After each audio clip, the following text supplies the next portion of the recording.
नमस्कार मु आज आपण मानू स्वाभिमानी भारतीय बंकिम चंद्र चट्टोपाध्याय विषय किसी कहया जाऊँगी। आपण जानी कलिकता विश्वविद्यालय प्रथम दुई जन स्नातक मध्यरु से थिले अन्यतम। शिक्षा समाप्त पर डेप्यूटी मजिस्ट्रेट भाव से नियुक्ति पाइथिले। से जने औपन्यासिक थिले। तांको पई आमे सार उपाधि व्यवहार करू। इंग्रेज मैंने तांको सार उपाधि देइथिले। तेबे तांकर दुई बड़ भाई मध्य उच्च शिक्षित थिले। से माने मध्य जिला मजिस्ट्रेट भाव में नियुक्ति होइथिले। इंग्रेज शासित भारत रे से समय रे कौनसी भारतीय एते उच्च पद रे नियुक्ति हेबा संभव नथिला। भारतीय अधिकारी मानकु उपेक्षा करा जाउथला। इंग्रेज अधिकारी छोट पदरे थिले मध्य यदि भारतीय अधिकारी तांको ठारू उच्च पदरे थांती सेमानकु छोट पदरे थिबा इंग्रेज ऑफिसर माने सम्मान देउ नथिले।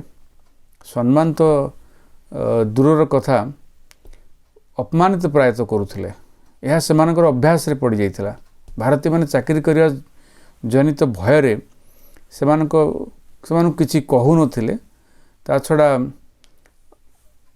मजिस्ट्रेट भाव में बंकिम बाबू जितेबाला काम कले से निष्ठापर निडरता विद्वता तथा कार्यकुशलता जो प्रसिद्धि पाइले।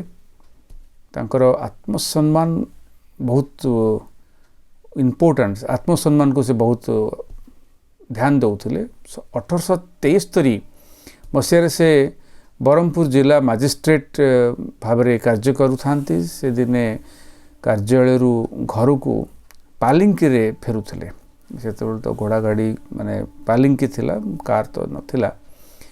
तो पालिंकी रो दरजा बंद थिला। जने भारतीय इंग्रेज अधिकारी को आगे रे पालिंकी रे बसी जीवाटा छाबिनीर कमांडिंग ऑफिसर कर्नल डफकिन को पई असह्य थिला।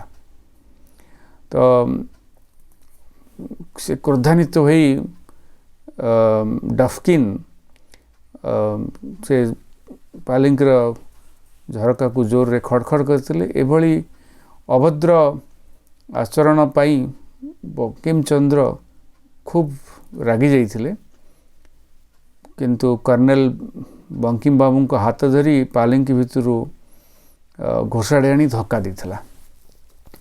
तो बंकिम बाबू एथिपाई बहुत अपमान थिला। तांको पई बहुत असह्य थिला। से समय भारतीय माने इंग्रेज सैनिक तथा अधिकारी विरुद्ध कौन प्रकार अभियोग कार्यानुष्ठान पई आवेदन करिया को डरुथिले।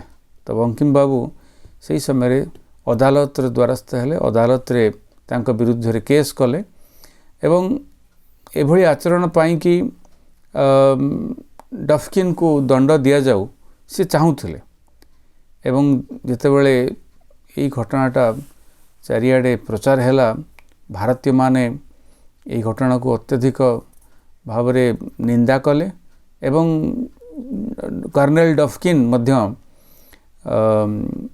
एक प्रकार एक घरिया हो जाइथिले एवं से निशर्त क्षमा प्रार्थना करथिले बंकिम बाबू को आगे अदालत रे। तो सर बंकिम चंद्र चट्टोपाध्याय एई भली जने महान स्वाभिमानी भारतीय थिले।